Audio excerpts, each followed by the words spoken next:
সিমলা বিধানসভা কেন্দ্রের হেজামারার ঘটনা নিয়ে রাজনৈতিক তোড়জোড় শুরু। বৃহস্পতিবার এই ঘটনার নিন্দা জানিয়ে মুখ্যমন্ত্রী জানান পুলিশকে সংশ্লিষ্ট বিষয়ে ব্যবস্থা গ্রহণের জন্য নির্দেশ দিয়েছেন তিনি। জেবি হাসপাতালে আহতদের দেখতে এসে ঘটনার তীব্র নিন্দা জানান রাজ্যের মন্ত্রী টিঙ্কু রায়। অপরদিকে ঘটনার নিন্দা জানিয়ে সঠিকভাবে ব্যবস্থা গ্রহণের দাবি জানান তীব্রামথা মুখপাত্র রাজেশ্বর দেববর্মা। তিনি আরও জানান প্রশাসনিক ব্যবস্থা গ্রহণ নিরপেক্ষ হতে হবে।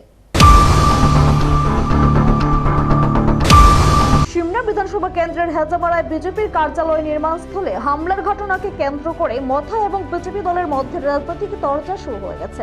বুধবার রাতের ঘটনায় দুজন বিজেপি সমর্থক গুরুতরভাবে আহত হন। তারা হলেন দুখিয়া দেববর্মা এবং হিরণ দেববর্মা। রাতেই তাদের আশঙ্কাজনক অবস্থায় জিবি হাসপাতালে স্থানান্তরিত করা হয়। বৃহস্পতিবার নিজের ৭২তম জন্মদিবস উদযাপন উপলক্ষে দলীয় কর্মীদের আয়োজিত একটি অনুষ্ঠানে যোগ দিয়ে বুধবার রাতের হেজামারার ঘটনা নিয়ে তীব্র নিন্দা জানান মুখ্যমন্ত্রী ডক্টর মানিক সাহা। মুখ্যমন্ত্রী জানান এই ঘটনায় জড়িত অভিযুক্তদের বিরুদ্ধে ব্যবস্থা গ্রহণের জন্য পুলিশকে নির্দেশ দেওয়া হয়েছে। তিনি বলেন, এই ধরনের রাজনীতি না করা মথা নেতৃত্বদের বোঝা উচিত। আমি পুলিশকে বলেছি কাউকে যাতে না ছাড়ে, এবং ওনারা যখন আপনারা দেখেছেন এখন প্রতিটি জায়গায় যখন এই ধরনের ঘটনা ঘটে পুলিশ কিন্তু অ্যারেস্ট করছে এবং যা যা মানে আইনের শাসন যা যা দরকার সেইভাবে কিন্তু সাজাও হচ্ছে।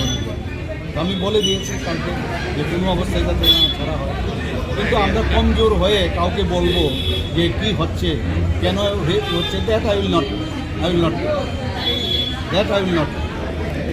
বৃহস্পতিবার সকালে আহতদের দেখতে হাসপাতালে ছুটে যান রাজ্যের মন্ত্রী টিঙ্কু রায়। তিনি আহতদের সাথে কথা বলেন, তাদের চিকিৎসা পরিষেবা নিয়ে চিকিৎসকদের সাথে কথা বলেন। পরে সাংবাদিকদের মুখোমুখি হয়ে মন্ত্রী টিঙ্কু রায় জানান, বুধবার রাতে হেজামারায় সমাজদ্রোহী এবং সংশ্লিষ্ট এলাকার মথার কিছু নেতৃত্ব এই হামলা সংঘটিত করে।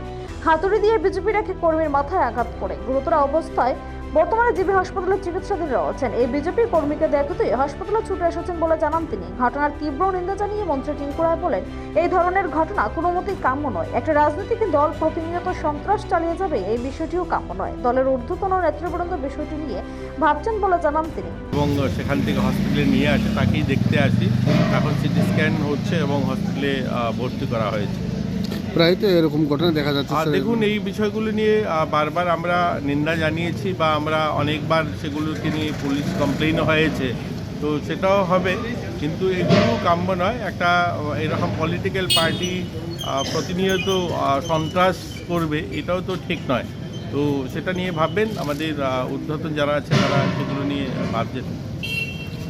এদিকে বৃহস্পতিবার এক একান্ত সাক্ষাৎকারে তীব্রামথা মুখপাত্র তথা প্রাক্তন বিধায়ক রাজেশ্বর দেববর্মাও হেজামারার ঘটনার তীব্র নিন্দা জানান। তিনি বলেন, মথা দল সন্ত্রাসে বিশ্বাস করে না। এই সমস্ত ঘটনা কাম্য নয়। সন্ত্রাস পরিহার করে রাজ্যকে এগিয়ে নিয়ে যাওয়ার লক্ষ্যে সকলকে ঐক্যবদ্ধ হওয়া দরকার বলে মনে করেন তিনি। এই ঘটনায় জড়িত অভিযুক্তদের বিরুদ্ধে ব্যবস্থা গ্রহণের দাবি জানিয়ে মথা মুখপাত্র বলেন, প্রশাসনিক ব্যবস্থা গ্রহণের ক্ষেত্রে উদ্দেশ্য প্রণোদিত কোনো বিষয় থাকা চলবে না। অনাকাঙ্ক্ষিত আমরা তীব্রামথা পার্টি ভায়োলেন্স বিশ্বাস করে না। আমরা ভায়োলেন্সের বিরোধী।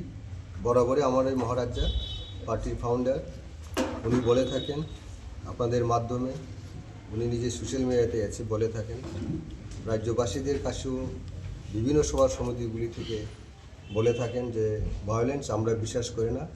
ভায়োলেন্স টোটাল আমাদের মেন প্রিন্সিপাল, পার্টির প্রিন্সিপাল অ্যাগেন্স্ট।